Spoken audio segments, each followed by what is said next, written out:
Out of the 30 videos I have up on my channel, 3 of them are understanding certain One Piece fights. I've done an understanding Akainu vs Aokiji, an understanding Akainu vs Whitebeard, and an understanding Zoro vs Killer. All of these 3 fights being heavily misinterpreted and misunderstood by a majority of the One Piece fanbase, at least to me, at least the way I see it. Oda does write in a certain way that allows his readers to think whatever they want to think, so there's so many open-ended things that require you to think and come to your own understanding. So the purpose of these understanding videos is to share my interpretation and to see if people find it justified.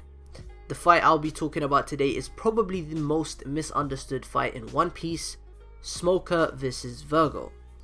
This is a fight that you just cannot take at face value because there is a lot more to it. In order to fairly assess both Vergo and Smoker's power levels and assess who would have won the fight, you have to take into account character motivations and properly assess the dialogue between the two. So without further ado, let's get into analysing everything about this fight from start to finish. Before we get into the actual fight, let's look at what preceded this. Smoker had a fight with Law which resulted in Smoker losing his heart to Law. He didn't fully know of Law's abilities and Law pulled a smart move on him, ultimately winning the fight. At some point later on, Law returns Smoker's heart, which puts Smoker in Law's debt. Vergo on the other hand also had a fight before the Smoker fight where he fought Sanji. Vergo was calm, collected, not using his armament hardening or his bamboo stick against Sanji. It was more of a laid back fight for him where he just fought Sanji to kill some time, and it wasn't his objective to kill or defeat Sanji. However, Sanji did land a couple of hits on him. In fact, he landed 2 Diable Jambe, and I guess you could say that nerfed Vergo in some sort of way. Even though he wasn't really that affected by Sanji's attacks, he wasn't at 100% when he fought Smoker because he took 2 direct hits from Sanji, and not to mention he took a counter shock from Law, which even though it didn't hurt too much, you can tell they did affect him in some sort of way, as you can see from his appearance, because he's drawn bruised and he has like marks on his face and so forth. So I had to make sure to account for these before I analyze the fight. Now, Smoker versus Vergo. From the very beginning of this fight, Vergo was going all out. He put everything he had on the table other than full body armament haki. That's something he didn't use, and that's probably the biggest confusion when it comes to the fight, but I'll get into that a bit later on. He was using his bamboo stick and armament haki, things he wasn't using against Law or against Sanji.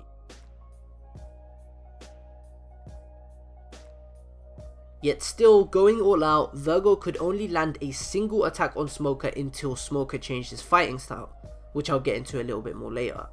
That single attack that he landed, that single attack that you can see right now, was quite clearly a surprise attack, because you can see from Smoker's reaction that he wasn't expecting for the bamboo stick to have that kind of ability. Vergo blew into the bamboo stick and created an explosion, something Smoker didn't see coming. It was a smart trick. And you can see this was a smart trick from Smoker's reaction because it was a surprise attack just like the surprise attack that Law landed on Smoker when he took his heart. You can see they have a very similar reaction in both instances. The fight continues with Smoker clashing evenly with Vergo and actually blitzing him, consistently outspeeding him, and even landing hits on him. In fact, he actually kind of dominated Vergo. If you compare their appearances after trading blows, Smoker didn't have any bruises or marks on him. He didn't even break a sweat, whereas Vergo was bleeding from the forehead and on his cheek. He was taking hits. Then we cut scenes and we are shown them again, and Smoker is shown landing yet another direct hit on him with his elbow. But the difference is that this time Smoker does have some marks and he is bleeding, so we know they've been trading blows and Vergo was definitely getting some in. Then we move away from Smoker vs Vergo for a few chapters. In that time, Zoro destroys Monet, Luffy destroys Caesar, and then chapter 690 and we are finally back to Smoker vs Vergo, and this is where all of the misinterpretations and Smoker disrespect comes from, because he seemingly loses to Vergo, but to say Smoker is weaker than Vergo because of this chapter is extremely unfair to him, and we'll go through why right now. We see a huge amount of smoke in the center of the factory, and then we get a quick interaction between the two fighters, and this is very key, because Vergo specifically comments and says, this doesn't feel like your fighting style. Almost to say, why are you fighting like this? Why are you so insistent on using your devil fruit abilities when you could fight me like you were earlier on? You can combine your fruit abilities with Haki and you can blitz me and you can eventually defeat me. Vergo says, against a superior Haki user, the way you're fighting makes you a bigger target. Props to Vergo here because this actually confirms Vergo has superior armament Haki, but we have to pay attention to this instance properly. Vergo outright says, turning into Smoker and increasing your size just makes you a bigger target. There's something very important that you need to understand here. Smoker was increasing the volume of the smoke he produced in order to limit Vergo's vision so that he could retrieve Law's heart for him. Smoker didn't want to be indebted to a pirate, which is further reiterated when he actually returns Law's heart. Law quite literally says, so you really hate being in debt to a pirate that much. Smoker threw the fight with Vergo deliberately because his motivations shifted greatly. At first he wanted to defeat Vergo and beat him to a pulp, but then he changed his mind and focused on retrieving Law's heart because paying off his debt to Law is something he values greatly. He values paying off his debt more than beating the shit out of Vergo. All the way up until Vergo remarks on Smoker's change in fighting style, Vergo couldn't land a single good hit in. The only attack that landed on Smoker did nothing to Smoker, and it was a surprise attack. When Smoker's motivations completely changed to retrieving Law's heart, Vergo landed another attack, but this was when Smoker no longer cared about winning the fight and he prioritized retrieving Law's heart, which made him a bigger target. Now, am I saying Smoker would have beat Vergo had he actually focused on defeating him? No. Maybe. Yes, I don't know. The reason why I can't really answer that question is because I don't know how he would be able to defeat Vergo if Vergo was clad in full body armament Haki. Especially when Vergo himself had said that his armament Haki was superior to Smoker's. But at the same time, Smoker is a devil fruit user who was faster than Vergo, so perhaps he could win somehow. Perhaps he could outlast him. It's just too hard to tell. The fact of the matter is that these two are relatively equal. Now, I don't mind you putting one above the other as long as they take each other to an extremely difficult fight. And the reason why I had to make this video is because the common consensus in the One Piece community is that Vergo is far superior to Smoker and he beats him with like a medial difficulty, when that just wasn't the case at all. The common rebuttal argument to Smoker being on the same level as Vergo would be, if Smoker wanted to pay back his debt to Law, why didn't he just beat Vergo and then return the heart?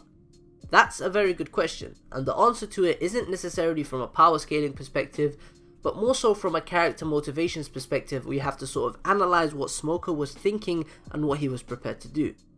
The way I see it, this was a character defining moment for Smoker. He was willing to throw a fight and get the shit beaten out of him as long as he pays off his debt. He did not want to be indebted to a pirate, and he was willing to do anything to make sure that he doesn't have to be indebted.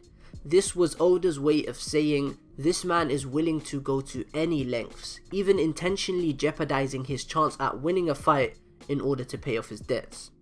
If Smoker was in Game of Thrones, he would definitely be a Lannister. You also have to take into account how severely one's motivations can affect the outcome of a fight. The perfect example of this would be Law versus Vergo. At first, Law was getting dog walked by Vergo because he wasn't trying to defeat Vergo, he was trying to get his heart back. Once he got his heart back though, he absolutely destroyed Vergo, effortlessly and in a single slice. Character motivations have to be accounted for because what somebody is trying to achieve from a fight can change the tide completely. Think of it like this. I don't know if you guys have seen it, but think of Batman vs Superman. Superman wasn't trying to kill Batman, but Batman was trying to kill him. We all know Superman is a physically far stronger individual than Batman, but Batman gave him that work because they had very different motivations. Batman wanted to kill him, Superman didn't. And the last thing I want to clear up in regards to Smoker vs Vergo is the whole argument of ranks, and how Smoker was supposedly inferior to Vergo because he was under Vergo's command. Vergo was his boss, and you're not going to expect somebody to be stronger or equal to their boss, right? I think this argument would actually hold some weight had it not been for Smoker and Kuzan's interaction in the pre-time skip, where Smoker personally requests to be sent to G5. Smoker asked to be sent to Vergo's branch. That's the only reason why he was under Vergo's command, because he asked to be. I'd understand if Smoker was placed there out of his control, but he asked to be under Vergo's command. So that's pretty much all there is to understanding my interpretation of Smoker vs. Vergo. To me, they are relatively equal individuals. Like I said earlier, I don't mind you placing one above the other, as long as you think they can take each other to an extremely difficult fight. I'm not gonna lie, I personally do have Smoker above Vergo ever so slightly, and that might just be personal bias, but I'd like to say it's more so because of Smoker's future relevancy and my headcanon for his future in the series, and also because Smoker was, I don't want to say he was perfectly fine, but he was good. After that fight, it's not like he was out of the game. Usually between an extremely difficult fight between two top tiers, when you get attacked like that, you'd expect them to be out of it, but Smoker was fine. And he was able to fight Doflamingo after that. And yes, he did get absolutely dog-walked by Doflamingo, but he was fine before he went into that fight. Smoker is actually one of my favourite characters in the series though, so it might just be the bias that makes me put him above Vergo. I don't mind you putting Vergo above Smoker, as long as you can appreciate that they are going to be fighting for a very long time and it's going to be an extremely difficult fight between the two. What do you guys think? If Smoker focused on fighting Vergo to defeat him rather than to retrieve Law's heart, do you think Smoker could have won the fight? And where would you rank Smoker on the overall power scale? Let me know in the comment section below. Like the video if you enjoyed. Let me know what kind of videos you want to see in the future. And subscribe for more One Piece content. I've been Fiji. Peace.